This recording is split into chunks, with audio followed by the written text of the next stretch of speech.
So cockroach জনতা পার্টির অন্যতম বড় মুখ অভিজিৎ দীপকে দিল্লির যন্তর মন্তরে প্রোটেস্ট করার পর থেকেই তার ভেতর আলাদা লেভেলের একটা কনফিডেন্স চলে এসেছিল।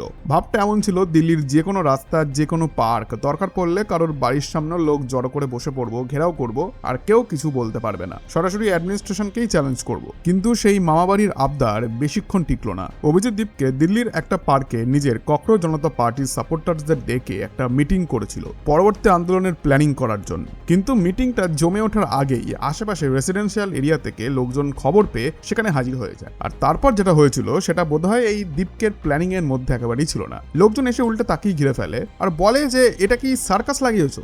যখন ইচ্ছা হলো যেখানে সেখানে ইচ্ছা হলো লোক জড়ো করলে, বসে গেলে, আর সেটাকে প্রোটেস্ট সাইট বানিয়ে দিলে।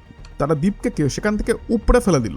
দীপকে নিজের জিনিসপত্র গুছিয়ে পার্ক থেকে বেরিয়ে আসতে দেখা যায়। মানে যারা অন্যদের ঘেরাও করার স্ট্র্যাটেজি বানাতে এসেছিল, শেষ পর্যন্ত তারাই চারিদিক থেকে ঘেরাও হয়ে চলে গেল। তাদেরকে প্র্যাকটিক্যালি তাড়িয়ে দেওয়া হলো। একবার এই দৃশ্যগুলো দেখুন। এখন হঠাৎ করে পার্কেই এরকম সার্কাস করার কেন দরকার হলো? বেসিক্যালি অভিজিৎ দীপকে অ্যাজ ইউজুয়াল বিজেপির বিরুদ্ধে অভিযোগ তুলেছিল যে ভলেন্টিয়ার্সদের নিয়ে একটা ইনডোর মিটিং করার জন্য দিল্লিতে তারা একটা হল খুঁজছিল, কিন্তু কোথাও হল পাচ্ছিল না। আর কোনো হল ওনার রাজি হলেও পরে নাকি বিজেপি তাদেরকে প্রেসার দিচ্ছে আর ওনারকে ভয় দেখাচ্ছে, যাতে তারপর সেই হল দিতে অস্বীকার করে দিচ্ছে ওনাররাই। দীপকের বক্তব্য, এইভাবে বারবার হল ক্যান্সেল হওয়ার পর তাদের মাথায় আইডিয়া আসে যে হল না দিলে পার্কেই এই মিটিং করব। আর এখান থেকে শুরু হলো আসল কমেডি। দিল্লির একটা রেসিডেন্সিয়াল সোসাইটির পার্কে সাপোর্টার্সদের জড়ো করা হলো। সেখানে বসে শুরু হলো যন্তর মন্তর পার্ট 2, অর্থাৎ ককরোচ জনতা পার্টির পরবর্তী প্রোটেস্টের প্ল্যানিং। কিন্তু লোকালসের কাছে যেই খবরটা পৌঁছালো, তারা সঙ্গে সঙ্গে ছুটে আসে। ওখানকার বাসিন্দারা সেখানে এসে বলে যে এই পার্ক কারোর পলিটিক্যাল রিহার্সাল রুম নয়, এটা পাবলিক প্রপার্টি।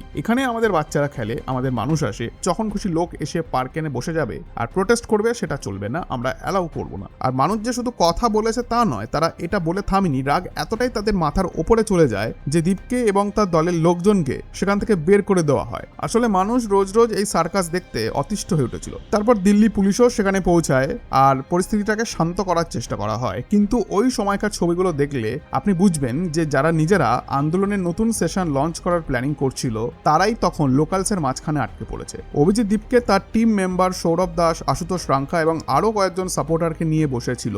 যন্তর মন্তরের দ্বিতীয় রাউন্ড কিভাবে হবে, কোথায় হবে, কি স্ট্র্যাটেজি নেওয়া হবে তার আলোচনা চলছিল। এদিকে ঝাড়খণ্ড প্রোটেস্টে 2 শব্দটাও করা হচ্ছিল না। কিন্তু সোসাইটির লোকজন খবর পেয়ে এসে পার্কের চারপাশে জড়ো হয়ে যায়। তারপর সোজা ভাষায় ওয়ার্নিং দেয়, এটা সোসাইটি পার্ক, কোনো ধর্ণা মঞ্চ নয়, কোনো প্রোটেস্ট গ্রাউন্ড নয়, এখানে এই নাটক চলবে না। এবং শেষ পর্যন্ত এই সিজেপি পার্টির সেখানে উপস্থিত লোকজনদের পার্ক ছাড়তে হয়। এবার দীপকের ভার্সনটাও শুনুন। সে বলছে তাদের একটা ইনডোর মিটিং করার কথা ছিল, তার জন্য একটা হল দরকার ছিল। তারা 1-2 জায়গায় নয়, প্রায় 10টা জায়গায় যোগাযোগ করেছিল, কিন্তু প্রত্যেক জায়গা থেকেই নাকি একই কথা শুনতে হয়েছে যে ওপর থেকে প্রেশার আসছে, আপনাদের হল দিতে সমস্যা হবে। অনেক কষ্টে সে নাকি একটা হল পেয়েছিল, তার রিসিপ্টও সে দেখিয়েছে। অ্যান্ড দীপকের কথায় পরের দিন সকালে ওই হলের লোকেরাও পিছিয়ে যায়, কারণ তাদের নাকি হুমকি দেওয়া হয়েছিল সিজেপিকে মিটিং করতে দিলে তাদের উল্টো করে ঝুলিয়ে দেওয়া হবে। এবার দীপকে নিজেই কি বলছে তার বক্তব্যের সার কথা শুনুন। किसी ने भी हमें हॉल नहीं दिया, सारे लोग कह रहे थे ऊपर से प्रेशर है, हम कॉकरोच जनता पार्टी वालों को हॉल नहीं दे सकते।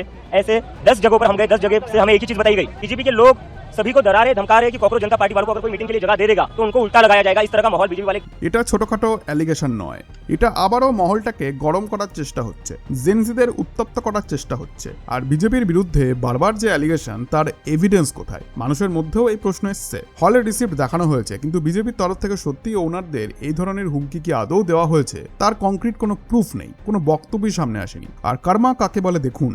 একটা সময় যেই পাবলিককে সঙ্গে নিয়ে আন্দোলনের স্ট্রেংথ দেখানো হয়েছিল, এখন সেই পাবলিকেরই একটা অংশ এখন দিল্লির রাস্তা, পার্ক, পাবলিক স্পেস যখন খুশি ঘেরাও করে বসে পড়া যাবে না এই স্লোগান দিচ্ছে। কিন্তু অভিজিৎ দীপকে এখনো থামতেই চাইছে না। সে আবার জানিয়েছে যে সেকেন্ড প্ল্যান রেডি, খুব শীঘ্রই নতুন স্ট্র্যাটেজি নিয়ে আবার যন্তর মন্তরে সে নামবে, আবার প্রোটেস্ট করবে, আবার সরকারকে চ্যালেঞ্জ করবে। অর্থাৎ প্রথম রাউন্ড শেষ, এখন সিজন 2 লঞ্চ করার প্রস্তুতি চলছে। কিন্তু সিজন 2 শুরু হওয়ার আগেই ট্রেলারটা এমন ফ্লপ হলো যে এবার হয়তো লোকে টিকিট কেটে পিকচারটা আর দেখবে না। পার্কে লোকালস তাকে ঘিরে ধরে ধরল, সাপোর্টারদেরকে সরিয়ে দিল ধাক্কা মেরে, এবং তারা বলল যে পাবলিক প্রপার্টিকে পার্মানেন্ট প্রোটেস্ট স্টুডিও বানানো যাবে না। এটা সোসাইটির পার্ক, এখানে মানুষ আসে, বাচ্চারা খেলে, তাই রাজনৈতিক জমায়েত করে পুরো জায়গা ব্লক করে রাখা বরদাস্ত করা হবে না। এই ঘটনার পর দীপকে যথেষ্ট রেগে রয়েছে, আর আবারও সেই পুরো রেসপন্সিবিলিটি বিজেপির ঘাড়েই চাপাচ্ছে। সে ফের এক কথা বলছে যে মিটিং করার জন্য হল পাচ্ছে না, হল ওনার্সদের প্রেশার দিচ্ছে, তাদেরকে ভয় দেখানো হচ্ছে,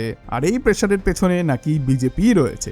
ইন্টারেস্টিং ব্যাপার হলো, আজ হল না পাওয়ার জন্য বিজেপিকে রেসপন্সিবল বলা হচ্ছে, আর কাল হয়তো এটাও শোনা যাবে পার্কে যে লোকালরা এসে তাদেরকে ধাক্কা মেরে তাড়িয়ে দিল তারাও নাকি সব বিজেপির লোক ছিল, কারণ ন্যারেটিভটা সেদিকেই এগোচ্ছে। এভাবেই মানুষকে বিভ্রান্ত করা হচ্ছে। দীপকে আর তার চেলারা যে সমস্ত ইস্যু নিয়ে রাস্তায় নামছিল, এখন সেই রাস্তাতেই সাধারণ মানুষের একটা অংশ তাদের সামনে দাঁড়িয়ে বলছে সব জায়গাকে একরকম ভেবো না, এটাকে আন্দোলনের মঞ্চ ভাবা বন্ধ করো। এখন প্রশ্ন যে দিল্লির ওই পার্কে যেভাবে অভিজিৎ দীপকে আর তার সাপোর্টারদের সরিয়ে দেওয়া হলো, সেটা নিয়ে আপনারা কি ভাবছেন? আর সত্যি কি আবার যন্তর মন্তরে এই একই প্রোটেস্টটা হওয়া উচিত? আর যদি হয় তাহলে তার ইন্টেন্সিটি কেমন থাকবে অবশ্যই কমেন্টে জানান। ধন্যবাদ।